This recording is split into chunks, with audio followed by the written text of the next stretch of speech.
उत्तर प्रदेश के संभल जिले को लेकर एक चौंकाने वाली रिपोर्ट सामने आई है। बताया जा रहा है कि जिले में बार बार हुए दंगों की वजह से संभल नगर निगम क्षेत्र में हिंदू आबादी कम होती गई। दावा है कि अब वहां सिर्फ 15% हिंदू आबादी ही बची।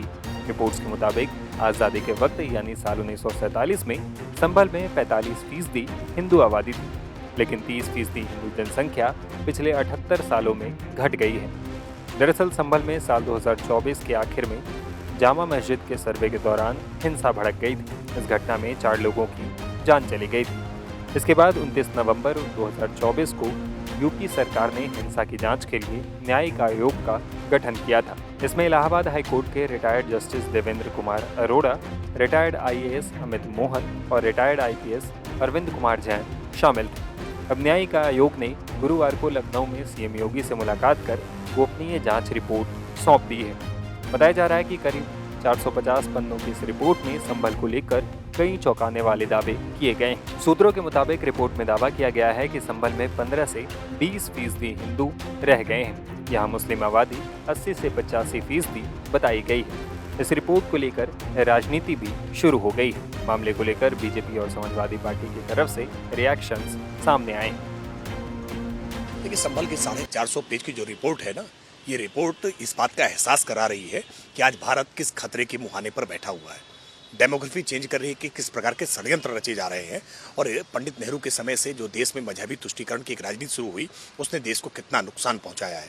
इस देश में एक संभल नहीं है, ऐसे कई संभल बन गए हैं, कई कश्मीर बन गए हैं, जहां से हिंदुओं को आज पलायन करने के लिए मजबूर होना पड़ा है। इसके लिए अभी कठोर इच्छा शक्ति वाली राज्य में सरकारें भारतीय जनता पार्टी की होना आवश्यक है, जिनके कारण से दंगों पर नियंत्रण लगा है, पलायन रुका है। आज संभल की घटना को, अगर हिंसक घटना को योगी आदित्यनाथ सरकार न होती तो शायद वहां पर भी दंगे हफ्तों तक चलते और जो बचे खुचे हिंदू हैं उनको भी पलायन के लिए मजबूर होना पड़ता। लेकिन बहुत कठोरता के साथ वहां दंगों को नियंत्रित करने का काम किया गया, दंगा नहीं फैलने दिया गया, दंगा नहीं होने दिया गया। ये एक सच्चाई है, जो सच्चाई पिछली सरकारों के चेहरे पर कालिख मलती है कि पिछली सरकारों ने कैसे हिंदुओं को मजबूर कर दिया है। देखिए, हिंसा हुई उसकी अलग वजह है और रिपोर्ट में अलग चीज़ें बताई गई कि डेमोग्राफी बदल गई। डेमोग्राफी अगर वहाँ पे हिंदू लोगों ने पलायन किया है तो इसलिए थोड़ी किया है कि वहाँ पे मुसलमानों के डर से या खौफ से वो निकल गए। वो तो पलायन आदमी करता है, वो भी अपने कारोबार के लिए करता है। कोई दिल्ली जाता है, कोई बॉम्बे जाता है और जहाँ पे इतना कारोबार अगर उनको नहीं मिल रहा तो बाहर चले जाते हैं। हाँ, ये ज़रूर ऐसा होता है कि हमारी जो राजनीति आज के दौर में चल रही है उसमें हिंदुस्तान की 2 बड़ी आबादियों के बीच में मुसलसल दरारें पैदा की जा रही हैं, फासले पैदा किए जा रहे हैं और अपनी सियासत की रोटी ऐसे की जा रही हैं। ये वो मुल्क है जिसमें हम प्यार मोहब्बत से हज़ारों साल से रह रहे हैं, एक दूसरे के लिए अपना खून देते हैं, आज भी एक दूसरे के लिए अपनी जान की बाजी लगा देते हैं। लेकिन ये सियासत ने इस जगह पे लाके खड़ा कर दिया कि अब एक दूसरे के ऊपर शक करने लगे हम लोग, हमें एक दूसरे को बर्दाश्त नहीं कर रहे। हर आदमी अपने मज़हब को सुपीरियर बताने की कोशिश कर रहा है। तो इसमें सियासत का भी दखल है। उसकी वजह से थोड़ा बहुत भी अगर झगड़ा होता है, टेंशन होता है तो लोग वहाँ से बचते हैं। कितने गांव ऐसे हैं कि जहाँ पे मैं जानता हूँ कि पहले मुसलमान रहते थे लेकिन कम तादाद में थे, वो वहाँ से छोड़ के चले गए, दूसरे गाँवों में बस गए जहाँ ज़्यादा तादाद में थे लोग। बहुत से हिंदू ऐसी जगह चले गए जहाँ पे वो हिंदू गाँवों में चले गए। तो ये तो अपनी सेफ्टी के लिए, मगर ये हुआ क्यों? ये देश तो ऐसा कभी था नहीं। इसका जिम्मेदार कौन है? वो हम सबकी सियासत है, राजनीति है। और ये सियासत क्यों हो रही है? मुझे तो इस बात का भी शक है कि हमारे देश के दुश्मन, चाहे वो भीतर वाले हों या बाहर वाले हों, वो देश को कमज़ोर करना चाहते हैं। और ये हमारा देश जब ही कमज़ोर हो सकता है जब इसके रहने वालों के बीच में दरारें पैदा कर दो। और अगर हम दरारें ना पैदा होती और हम प्यार मोहब्बत से, सांप्रदायिक सौहार्द से अगर रहते होते तो आज हमारा देश सुपर पावर होता, हमें किसी के आगे घुटने टेकने नहीं पड़ते। लेकिन वो सुपर पावर कभी भी नहीं चाहते कि हिंदुस्तान एक सुपर पावर बन के उभरे, इनको लड़ाते रहो और कमज़ोर करते रहो। वहीं संभल में घटती हिंदू आबादी को लेकर वहां के स्थानीय लोगों का रिएक्शन भी सामने आया है। स्थानीय लोगों ने माना है कि संभल में हिंदुओं की आबादी घटी है। जैसे गाँव में चले गए, डर की वजह से हम भी चले गए।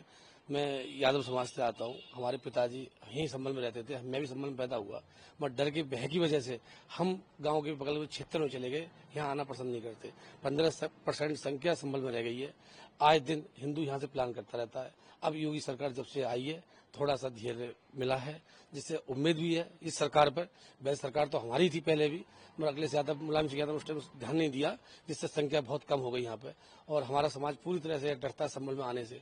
7 बजे के बाद अब थोड़ी सी राहत मिली है जो हम संभल में आते हैं, नहीं तो पहले हम 6 बजे के बाद संभल में आने से डरते थे क्योंकि बहुत सारे लोग हमारे यादव समाज के लोग भी यहाँ मारे गए। उस कर्फ्यू में एक बार कर्फ्यू लगा था, उस कर्फ्यू में बहुत सारे लोग मारे गए। मेरे स्वयं ताऊ थे, उनका भी यहाँ पे कत्ल हुआ। उस दिन से हम यहाँ अपनी जमीन बेच के चले गए। थोड़ी सी जमीन हमारे संभल में बची है, बाकी तो हम अब क्षेत्र में रह रहे हैं। हमारा पूरा परिवार वहाँ चला गया प्लान करके। देखिए, संभल जो है वो संभल शहर के नाम से तो लोग उसे जानते ही हैं, उसकी पहचान भी दंगे वाला शहर के रूप में ही थी। और इस तरह के दंगे किए गए कि जिसमें लगातार हिंदू आबादी दंगाइयों के निशाने पर रही और निरंतर 45% से लेके अब महज 10, 12, 15% ही हिंदू आबादी यहाँ पर रह गई है।